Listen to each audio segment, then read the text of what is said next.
morning, everyone. You are welcome to the maiden edition of your favorite program, My Opinion. You know, in life, most of us actually believe in one's own opinion. What happens? You might think, oh, I know everything. I know it all. Nobody can correct me, nobody directs me, nobody does that. But life basically is not like that. Each and every one of us is being blessed with ideas that can influence things in life. We need to learn to listen to people. Even if we have our own opinion to share with them, fine. But we need to learn to share ideas so that positively we can come up with things that can change our society. My name is Franca Idemudia. You're welcome again to the maiden edition. Today I have with me a man I respect so much, an eloquent man. He's a preacher, he's a teacher, he's a motivational speaker, and so much more. And you're going to learn from this gentleman things that you might never have heard in your entire life. Please join me as I welcome Dr. Akenji Abraham. Welcome to the show, sir. Good morning, viewers. I'm glad to be on this program platform, and I feel really honored to be invited by this lovely lady. Thank you so much, sir. So how are you doing today? I'm cool. All right, sir. So we'll start now. Doctor, please can you introduce yourself? Can the audience get to know you? Who Yes. Dr. Akenji? Yeah, my name, as she has stated, is Dr. Abraham Akenji, AI. Those are my initials. And I have been in ministry for quite a long time now. Preaching, teaching, counseling, and motivating people, enlightening especially the youth. Okay. Yeah, because much is going on around the world. We treat people as groups rather than individuals. So I felt I should take up meeting the people one-on-one, because the pulpit to pews ministry is not actually touching people's lives as individuals. You just give conventional messages that apply to everybody, but there are individual differences, individual experiences which nobody seems to really care about. That's why I love to be on air, and I'm glad to be on this platform. It's a good one, sir. You just mentioned the youth as a unit now. Yeah. Okay, you just mentioned the youth as a unit, and I would really like you to, okay, you are a pastor, and you're also in politics, and you do motivational talks and all that. Now, what do you intend to really achieve by this? How does your being a pastor and then a motivational speaker help the youth of today? I thought you were going to add the word politician. Okay. Yeah. Sorry, Yeah. You see, we are telling the youths that they are the leaders of tomorrow. But how much do we put into training them to be leaders? What do our youth understand by leadership? You cannot be a leader when there is no destination where you're carrying the people to. You cannot be a leader without having a clear direction as to what you are leading the people to. So these are some of the things that our youths need to understand. Then the processes of developing your life as a youth require that our youth need to be known, to know that during your youth, you are strong. Your brain is still open. I use the word diskettes. The diskettes of your mind are still fresh and empty. Somebody has to put in some information that will help you in adulthood. And if a youth desires to go into politics, that's much better. But the problem is, our current politicians do not have a program of training the youths to prepare them to be better leaders than them. This is particularly so in Africa, because as an African and as a black, we have a very serious problem with inferiority complex. Even in our traditional music, you can see inferiority complex demonstrating itself. Everyone playing an instrument wants his instrument to dominate the other instruments. that is an aspect of inferiority complex, which makes the music clumsy, makes the music rowdy, makes the music uncoordinated. So this thing stems from our culture. So our politicians tell you youth are the leaders of tomorrow. But what do those youths know about leadership? Okay, let's come to the issue of marriage, relationship. What is a relationship? What are the purposes of relationship? Our youth don't know. And I keep asking youth, well, you want to get married. Do you have an idea what secular and Christian marriage is all about? They don't even know what secular marriage is and what Christian marriage is. Christian marriage is based on the principles of marriage. Islamic marriage is based on the principles of Islam. And then secular marriage is based on the civil law. So if a youth does not know the implications of going into marriage, surely that marriage is going to crumble along the way or become a real problem for the both of them. Okay, let me come in here, please. Yes. Isn't this the essence of setting up the church in the first place? Is Christianity not supposed to teach these things to its youth? Actually, the church is a school. The church is supposed to be a school. It's not a place where you talk down on people. It's not a place where you shout from the pulpit to the pews. It is a place where you enlighten people. By the way, you know the definition of the word education with the black race is blurred. The word education means introducing you to what you are supposed to know, bringing you to reason, facts, making you to ask questions. But culturally, the black man does not believe in questions. Asking questions. Yes, because of our traditional religion that does not allow us to ask questions. So how does the traditional religion affect the way we think or the way we act? Well, it affects us in every way.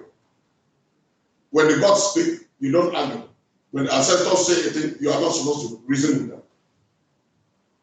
It boils down to the family. The father now acts like a boss because the tradition says the man is the boss, not a father, not a husband, not a lover, not a friend, a boss. What he says stands. But then, if you go down to the principles of the Bible says, husbands, dwell with your wife according to knowledge. In other words, there is a studying and learning before you could walk into a relationship. Now, I'll come in there. You know, there's always this misconception about what the word knowledge means. When you mention knowledge, then what are you actually referring to? Is it the one we go to school to learn, or is there another kind of knowledge that is made for things, this thing that you are referring to? Yes, it all depends on what it applies for. It's a relative word, actually. The word knowledge means to know. It's derived from the word to know. Yeah. So when you know, it is either as a result of research, as a result of an experience, as a result of events, or as a result of reading what somebody else said about that subject. So that is what it is. The school is only to introduce you to how human challenges are subdivided into topics. Biology deals with the natural phenomena. Physics and the rest, each one of them has their own. So if you are sending your child to school, you've got to make the child understand that you are only going to go and learn the introductions. So that child comes out knowing that I've been introduced to such and such a subject. My natural tilt, or rather called talent, is tilted towards this. So I'm going to now work on discovering the lenses for the eyes. I've been taught the parts of the eye. I've been taught the parts of a cricket. How do they relate to human beings? How do we solve human problems? Then he starts thinking. Education is supposed to provoke your thinking. It's supposed to provoke your questioning of everything, not to receive everything at face value. So for somebody to be a graduate from university and doesn't have a job is ridiculous. Because at the level of university, you would have been introduced to so many subjects that you would have known where your area of strength lies. And then you could come out and create a job for yourself. Let's come to the point. Majority of our elderly educated persons and people in Africa were educated in Europe. And a good number from America. They sat in the class with white guys. They did better in the class than the white guys. So why is Africa not industrialized? Because of our culture. Our culture does not permit questioning. As a result, the black man goes to school to obtain a certificate instead of knowledge. So he comes out, he's a graduate, but he sees a problem, he does not think of, okay, as a graduate, can't I bring a solution to this? As a graduate, can't I create a solution for this? The white man goes and sits back from when you say he goes to school just to get a certificate, yeah, and he doesn't think about knowledge. Yeah. Now how do I put it now? The means of getting the knowledge isn't it supposed to come up from within? Because something, before you can learn something, definitely you yourself you have to be interested in whatever you are learning. Okay? You have to be interested in knowing what you want out of life. Now, how does somebody go to school and spend 4 or 5 years in school and you are not bothered about how whatever you are learning affects you as a person? Actually, it's because of the certificate inclination. What is expected is to come back with good results. Society demands that. And the parents are waiting for that. They are not asking what progress has my child made in the expansion of his or her conception about knowing things. No. They don't care about how much the child has known, but they care about if he answered the teacher's questions well and passed the exam. Passing exams, succeeding in exams, does not of a sudden translate to knowledge. Because there are some students like I, who are very good at cramming. We could cram a whole book, and I'll give you the answers. But the truth is, when I come out of school, and I do not know where my strength lies, my talent tilt is, surely I'm going to be an employee. And school is not supposed to prepare you for becoming an employee to somebody. School is supposed to prepare you to become a maker. Let's bring down your talk back to politics. As I understand you, are you trying to say that this same attitude we view education, that we are bringing it into politics? Of course. And that's not many things. Of course. Can you just in reality, in Africa, politics is actually the opportunity to get to where the finances of the nation are distributed. That's what politics is all about. It's not about somebody sitting down and saying, look, my country does not have this, does not have this. My people do not have this, they do not have this. I'm going to go into this place to make sure that they have this. So when a politician builds a bridge, he is applauded. The reason is because he is doing it as a goodwill gesture, not as a responsibility. Whereas the political position is supposed to be the taking upon oneself the responsibility to evenly distribute the resources of the nation and make everybody live well. And I was laughing at one politician at the GRA here. And I asked him, I said, excuse me, sir, do you have mosquitoes in your house? He said, of course. Well, so you fumigate your compound all the time? He said, of course. I said, do you know the implications of fumigation in your lungs? I'm speaking now as a medical person. So do you know the implications? How long do you stay away from your home before you come back after the fumigation? He said, well, sometimes 2 days. I said, and you come back, do you still smell the fumigation? He said, yes. I said, and you think you are going to continue to be healthy under such foul smell? Then how long does it last? Say, within a week, the mosquitoes are back. I said, the reason is that you are fumigating your compound, but leaving the streets dirty. That produce the mosquitoes. The culverts, gutters are all dirty. So why not clean those places and the mosquitoes will have where to breed? It's as simple as that. But because the money which is going to go into that cleaning is supposed to be the one you will siphon into your own personal profit, you don't do it, and you feel you are wise. That's to tell you that he went to school, but he does not know the implications of what he learned. The city having good roads saves the economy of the city by preserving the life of people's cars. Yeah. A person buys a car, he doesn't need to keep buying. When you keep buying parts to fit to your car, the company that made that car in overseas and is making the spare parts is getting the money your government is spending. Their government is receiving your money. But the black man does not understand that. He's interested in getting the raw materials and selling them as they are. This whole thing boils down to the way we live with our spouses, the way we run our home. We teach our children dictatorship right from the house, from the home. And when these children grow up, they feel that it is screaming, it is battering, it is fighting, it is making trouble. That is the best way of running a home. No, leadership is taking people to where they don't know, which you happen to be opportune to know. Now, being a husband. Who should be responsible for this leadership? Who should do the teaching? Because most people believe that it starts with the home, as I was saying. Okay. The home is where children are trained. The Bible says, train up a child in the way he should go. And when he is old, he shall not depart from it.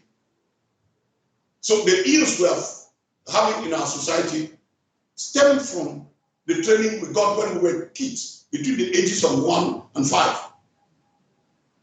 After 5 years, the child does not take anything in again. The biscuits are full. The child starts developing on those things until he gets to his adulthood and starts implementing them physically. And by the time he's getting down to old age, he starts forgetting those things. And then it goes down. Because our life is like climbing up a hill and then going down on the other side. So that's why you see elderly people speak exactly as children who are learning how to speak. So we start like children and end like children. The way they walk, elderly people who walk before they die, is the same way we learn how to walk when we were learning how to walk. We bend over. You bend over again before you go. But this is the point. If you want a society to be good, evaluate what you give to children.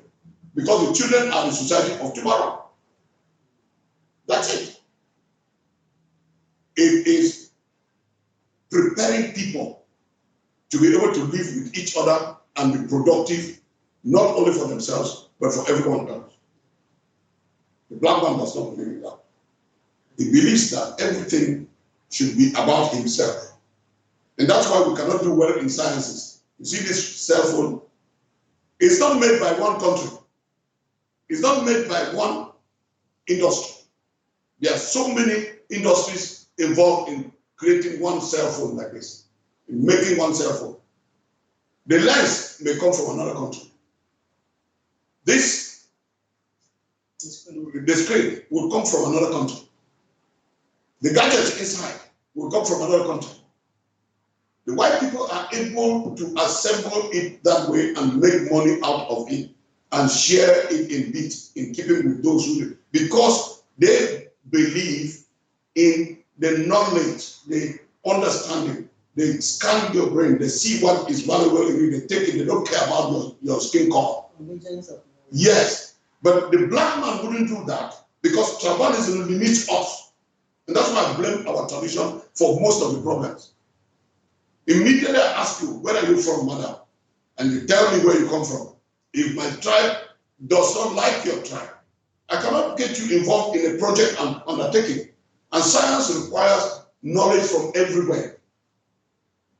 Since we don't have cross-border relationships because of our tradition, we just cannot make anything. We can't make anything because even these lenses are not made by one company. The glasses and the chemicals that are used for the glasses may be made in another country. For example, some of the ones they are using in Ukraine now were made in Sweden. Britain produced it. The Concorde plane that is disbanded or whatever happened, they dropped it off, was made by Britain, France, and many other countries came in together to make that plane. Here in Africa, you are from Nigeria. No, don't bring a Nigerian into this thing. Oh, are you from Togo? No, leave those stupid French speakers. That's our concept. We cannot be scientifically developed unless we drop some of the nonsense that is in our culture. Is that right, sir? Now you are a pastor, a leader of people. Yeah. What role does the church has to play in rectifying these mistakes? The church is supposed to teach the Bible as it is. The Bible is a science book. It's a professional book. Let me just give you one quotation that will be short to you. Ecclesiastes chapter 11, verse 1 to 6. It says, cast your bread upon the waters, and after many days, you get it back. Give a portion to 7 and to 8, for you know not what evil will come upon the earth. You know what the Bible is talking about? It's talking about business. You're not supposed to have one business. The Bible says you have the capability of running 7 or 8 businesses. So if you get out here and you have just one business, if that goes down, that's it. If you read down, you will discover that it says, if a tree falls to the north, there it lies. If it falls to the south, that's where it lies. One business goes down, everything goes down. About you? No, it's not supposed to be that way. But how many preachers do you hear them saying that kind of thing? How many preachers do you hear them teaching this and telling the members of their church, don't have one business? A human being is capable of so much, and the Bible has explained to us how we could handle that. But because we are not good students of the Bible, most preachers preach what they heard the other preacher preach, not necessarily what they discovered from the scriptures themselves. And that's why the church seems to be a place where people just gather, sing, collect offerings, and then hear some words which may have meaning, may not have meaning, and they walk up and shout hallelujah. That's the point. A person that sits under me, for example, I've been a pastor in villages. You know their problem is usually financial. And I will sit back and I'll call a meeting, I'll tell them, how many of you here have a job? Or you're into business, one business or the other. And they will say, well, I don't have a business, I don't have a job. And almost 80%, 90% of the church will be unemployed people. What do you do in such a case? On Sundays, the offerings are very small. So what I do is I challenge them, I say we have a project that everybody will be happy about that project. We want to donate some money. How much do you have? Everybody brings out the little they have. You know what I do? I send the women to go and buy cassava from the farm. When they buy it from the farm, it's cheaper. They uproot it, come back, clean it up, make garri. And then I give to some of the sisters or the brothers in the church that know how to sell. And they go and sell and come back. The profit, we divide it into 2. Half goes back to funding our buying of cassava again, including the initial capital. Then the rest we distribute it to every member of the church. As the time goes on, these same members now will be capable of buying cassava or buying the garri from us and selling. So generally, by the time I leave a village church, everybody there is busy. In fact, everybody has a business. I got that from the Bible. Because Because Jesus says in Luke chapter 16, he said, if you cannot manage that which belongs to somebody else, who will give you your own? So in the process of sending them to go and sell the garden, I train them how to be business people, how to be traders.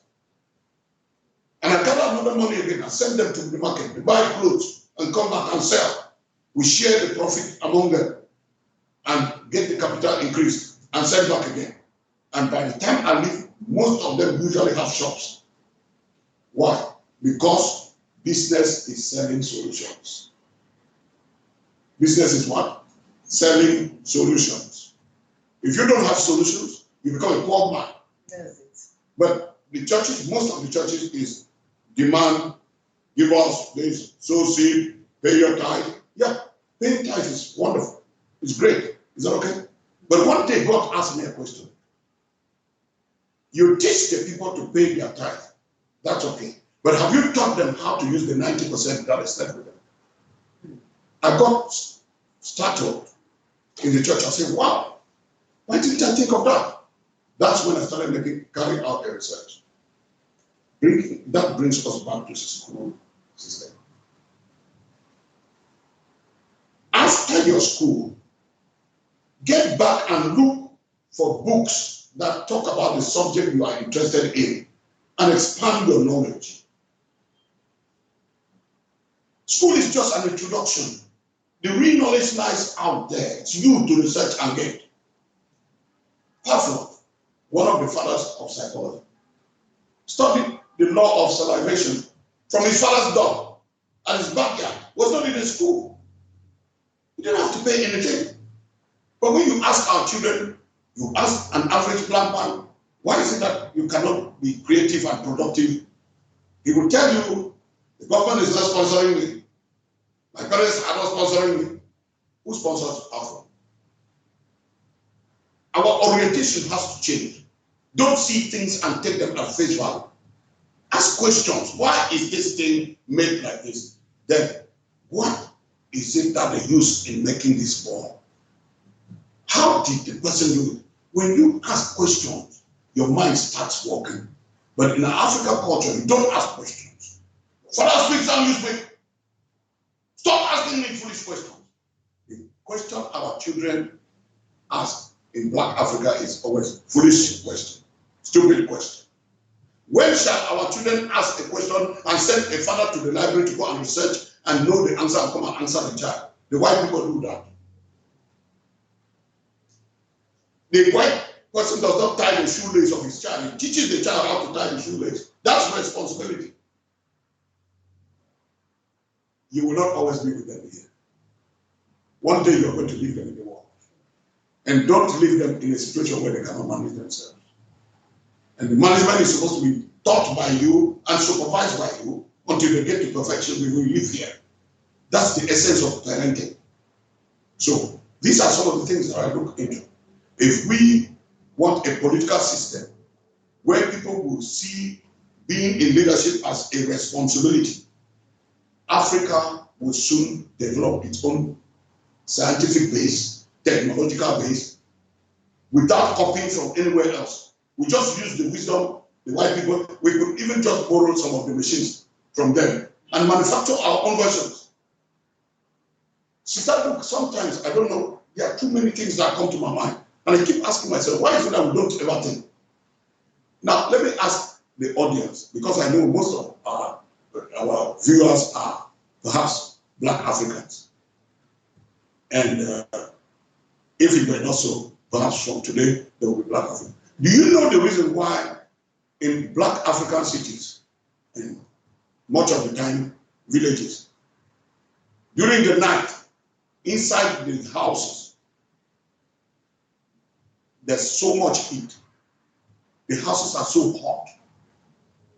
The reason is that the hollow block was invented by the white people because their temperate climate there is cold. During the day, the block absorbs the heat of the sun, stores it in the hollow, and emits it into the building at night so that the building will be hot inside. The black man went and copied and brought it to Africa, where the weather is hot. Instead of using the brick or sun-dried blocks, you know the soil from which we make the sun-dried blocks repels heat. That's why when you enter into the traditional houses, the mud houses, it's very cold inside because the mud repels the heat and the sunlight. It has particles in it, sparkling particles that repel the sunlight and the heat. That's why the clay pot stores water and the water gets so cold like it's from a freezer because it repels the heat and the light, thereby making your water cold. The black man abandoned the sun-dried blocks, abandoned the bricks, and adopted the hollowed block because it's easy to use. It's easy to make, it's easy to use. Then he doesn't ask the question, why must the block have a hollow in it? And even that which is made solid, like the 4 inches, 6 inches ones that do not have the hollow, they still emit heat into the house. The reason is because sand attracts heat and cold. It transmits heat or cold. It's like the cartilage on our body. So if we could start reasoning right now, do you know the most dreadful thing that I have discovered about us in Black Africa? We have lost the original cassava. The original African cassava, you could boil it and eat it. We have adopted the agricultural one, which was meant for production of starch, industrial starch. And we're now eating it. The resultant effect is arthritis everywhere. Even children have arthritis. We have lost our traditional corn, the maize, the corn. Now we're chewing the corn that does not have the same nutrients. Our corn used to be with big grains, very sweet if you chew it. This one now has small grains, and then the stalk is very big, but the grains are very tiny. Okay, I agree with you on that, and seriously, I would like you to come on board. And there are questions I really need to fill with what you just explained, but it's not going to be in this episode. Okay, but so let's try and get back to what our original discussion, which is the church and the politics. Okay. So I'll come in there and ask: is there any relationship between the church, the youth, and the politics in Nigeria? Yeah, some politicians provoked me those days when I was not a politician.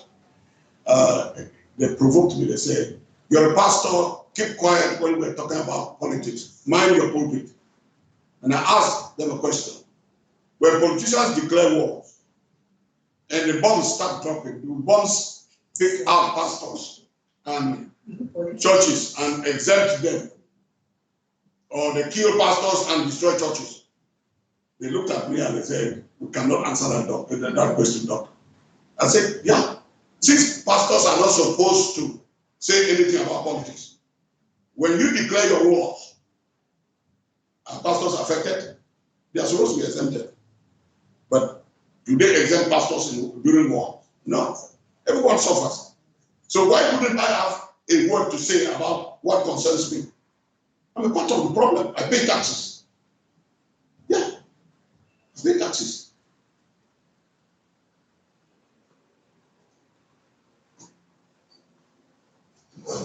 So it is a little bit of a problem, and well, thank God we are already seeing the problem.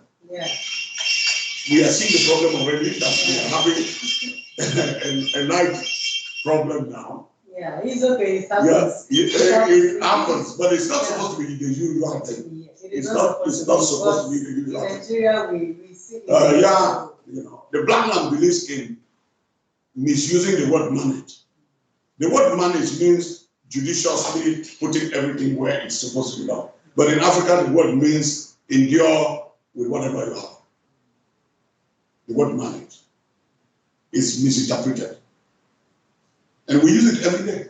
Let's just manage it this way.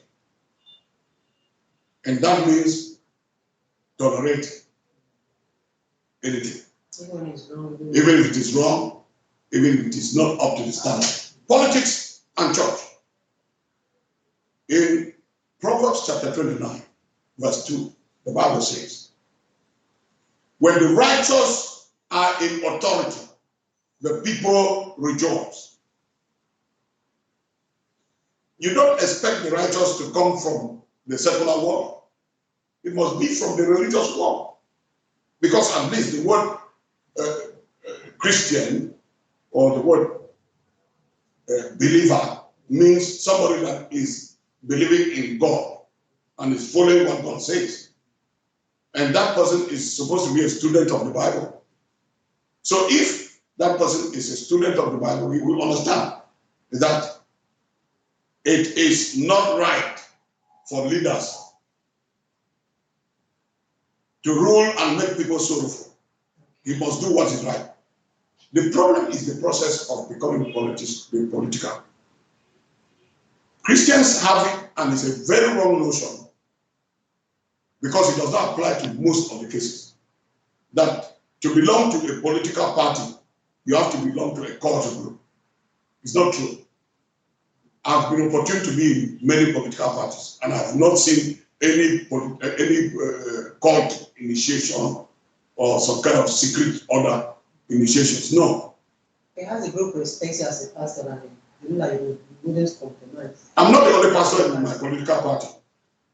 Yeah, I'm not the only pastor in the political party. There are many other pastors in the political party, and we are participating. We have even run for the position of a chairman, and have run for the position of a deputy governor. So I know exactly what applies there. But Christians don't want to just come around at all. They also feel that politics is a rough game, that there's a lot of violence in politics. That is. But shouldn't that be a misconception passed to them, from their head of the church itself? Of course, there's a lot of ignorance in the church. Church leaders say a lot of things which they cannot prove. So I am not speaking as a minister who has been a minister for many years. And I have gone into politics up to the point where anybody who is vying for a political position should get to. And I understand exactly what applies there. If you are not an active political party member, how could they give you a portfolio? How could they offer you an opportunity to run for a post? That's the point. So I encourage every Christian, if you want to be a politician, feel free. Why should a child of God be afraid, even if you are going to sit down among cultists? Is your God not superior? Is your faith not stable? Okay, what makes the other politicians bad? Those that involve in cultic activities. It is because the devil is the one influencing their lives. And who can dislodge the devil more than a child of God? Who can destabilize and scatter the works of the devil apart from the child of God? I can tell you there are a lot of things in our political party where they would have taken decisions that would end up rendering this country useless.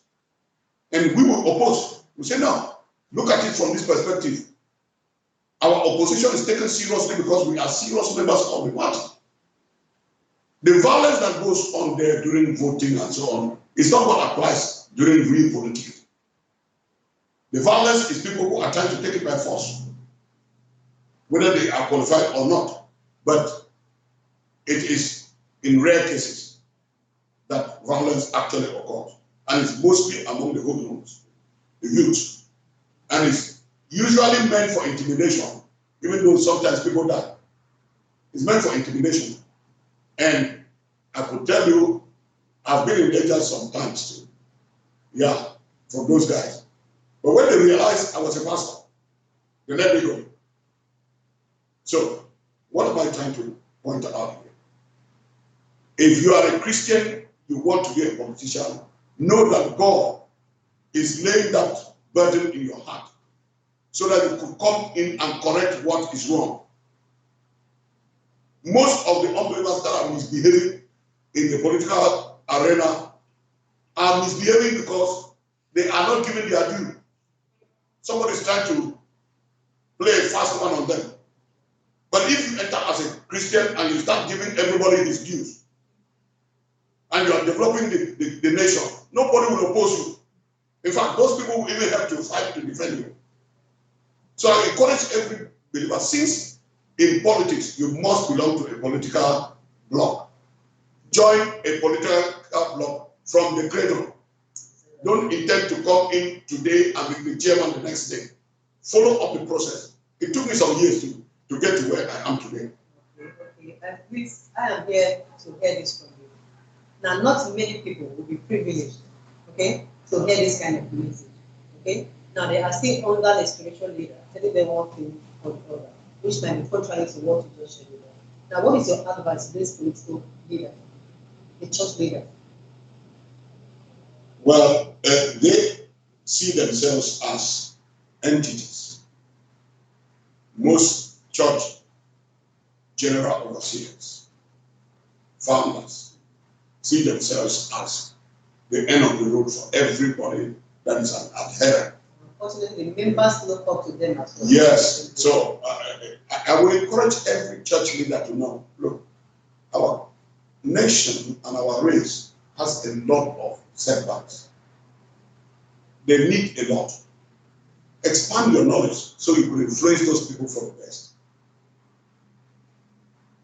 You know, I asked a pastor, and he was very shocked. I said, Pastor, do you think that Deuteronomy chapter 22, verse 5 is speaking about women putting on trousers, slacks? He said, yes. I said, do you know the history of trousers? He was shocked when I showed him pictures that were taken in 1951, and 1955, and even 1960.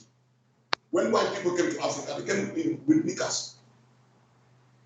Some came with skirt and blouse. It's their cultural dress over there, so they came thinking that the weather here is like over there. And when they discovered mosquitoes, they wore long boots, you know, socks that are in order to cover their legs from. They didn't come here with trousers. Trousers is a recent development, and it was developed by Arabs, not even by white people. But pastors would open Deuteronomy chapter 22, verse 5 and say, a woman shall not put that which belongs to a man. And they begin to associate it to trousers. It's a sign of ignorance. Why not they sit down and study these things themselves? I went to seminary. I studied the seminary.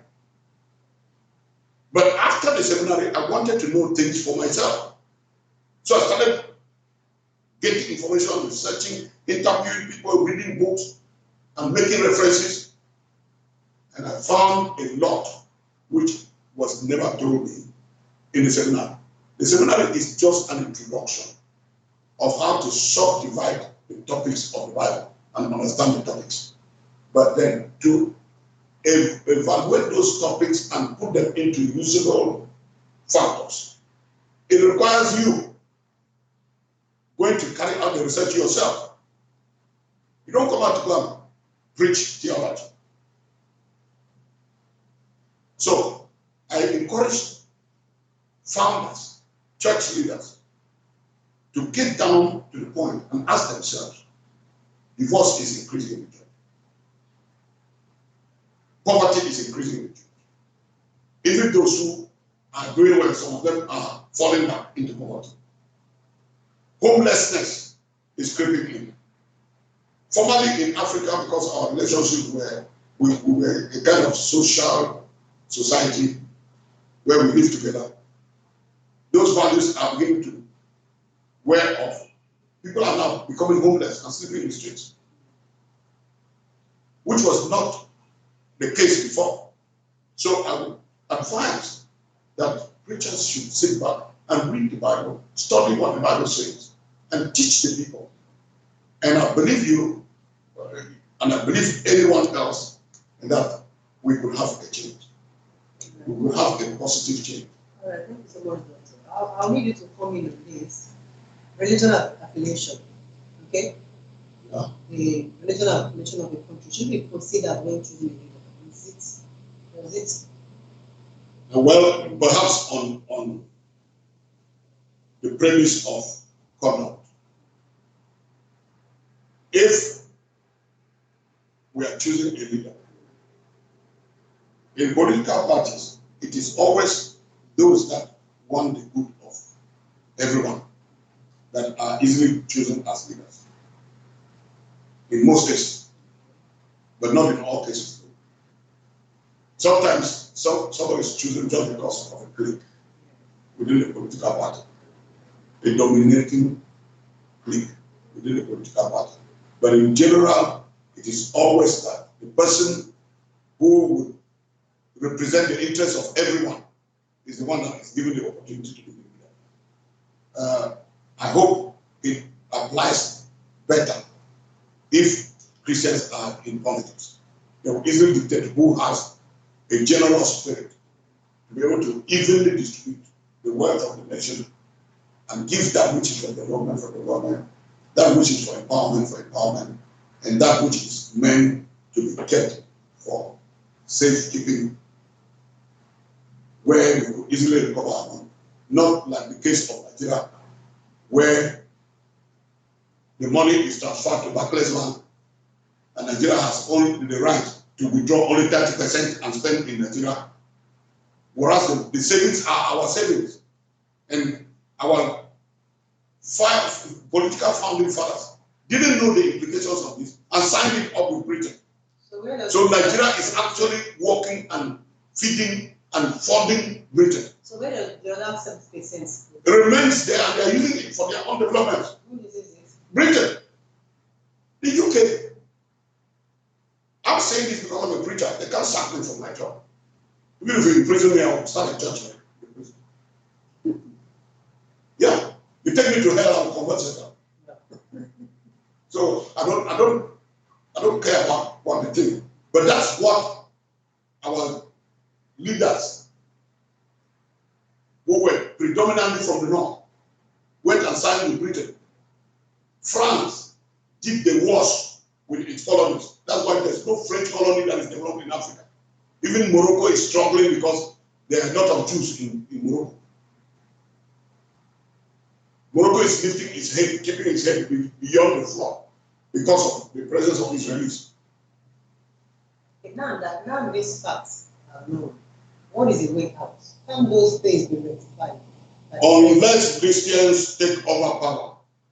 I mean Christians, Bible-believing, God-fearing Christians take power. Nothing can change. Because majority of the Christians also see politics as a looting game, like the non-Christians. Whereas the Bible condemns it, and they don't care about that. They put the Bible aside. But when God-fearing people will enter into power, when they take over the political parties and start implementing the Bible, there will be a change. That's why I'm advocating that Christians look for a political party, become a loyal member to that political party. Okay, in what you just said, you discover that the opinion of many people still differs. There are even opinions that are going to be quite different from what you've been saying for the past 15 years. Okay? Many people are going to come up and say, look, Pastor, you are wrong in whatever you said so far.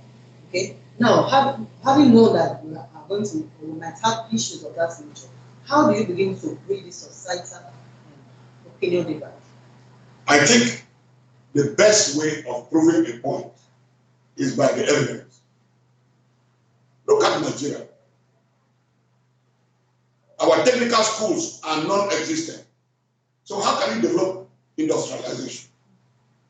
You can't develop industries without, technical sciences. UST, University of Science and Technology, has been here for more than 35 years. They cannot make a needle. Why? And they have professors, people who profess to be professors that are in that school, who cannot make a needle. That's it. So if you want to prove me wrong, tell me why a University of Science and Technology cannot make a needle. We still import needles from China. Even toothpick. Whereas the University of Science and Technology is here, and the toothpick is made from what? Bamboo.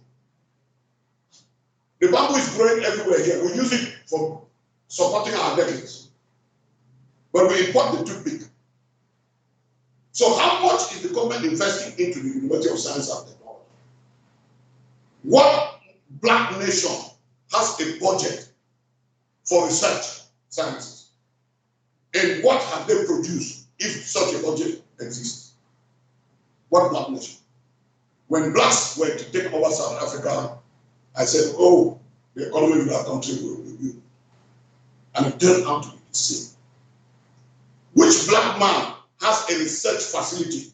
Even people like Dangote and all the rest of them, who are very rich. Who of them have a research facility where they research? Look at malaria, we are still importing the drugs from India. Mosquito bites me here, and the person comes here, gets the root from here, takes dogoyaro from here, and go and make the drug to send to me. And you know the worst thing? If I start the industry here, it is the same black people that will fight that industry to a halt, because they are making easy money by importing those drugs from India than if my industry is going to produce it. But my industry is going to give Nigeria a better economy. And India is going to lose because their factory is going to close down. So the black man does not weigh the pros and the cons before he behaves. He behaves like an animal. He just sleeps, wakes up in the morning, starts looking for what to eat. Even if getting that thing is to kill someone, he does. And then he goes back to his shelter at night, and the next day he wakes up, and the game continues until he dies. We have to understand that the maker is always the ruler of the consumer. There's no two way about that. So if people want to differ with me, I allow them. They have the right to differ from what I'm saying. But the truth is, the thing is telling us at the face. So how are you so sure that the church leadership can effect these changes? Of course, I'm very sure. Because let's take, for example, Obia. They have a free clinic. Women, whether you are black, white, religious or non-religious, whatever your religion is, you go there, you deliver for free. You're given drugs. They even give baby packages for free. Whether you're a Muslim, whether you're a Christian, doesn't matter. That's a church running that. He has a free boutique at Abumola. You just walk in, you pick the dresses that fit you, a pair each, and you pick your handbag and whatever accessories are in it, and you walk out. Yeah. I'm not sure of that. Yeah. So they have a free restaurant here near SARS. You just walk in, you sit down, ask for the food you want to eat, and they give you the food you eat and walk away. So many more pastors should emulate that and make sure that the church is an answer hub, not just a place where you go to spend your money, but a place where you will be helped to even know how to make that money more. So thanks so much, Dr. Wolf. Gone a long way. I hope we will definitely. As we need to round up, I just want you to say one word to our youth.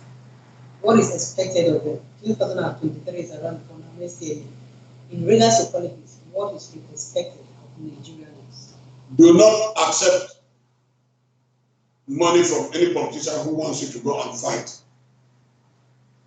Because if you die, your family loses more than what you are thinking you are going to get. When they get into government, they will forget about you. So don't go and die for anybody. If you collect the money from them, if you know how to disappear.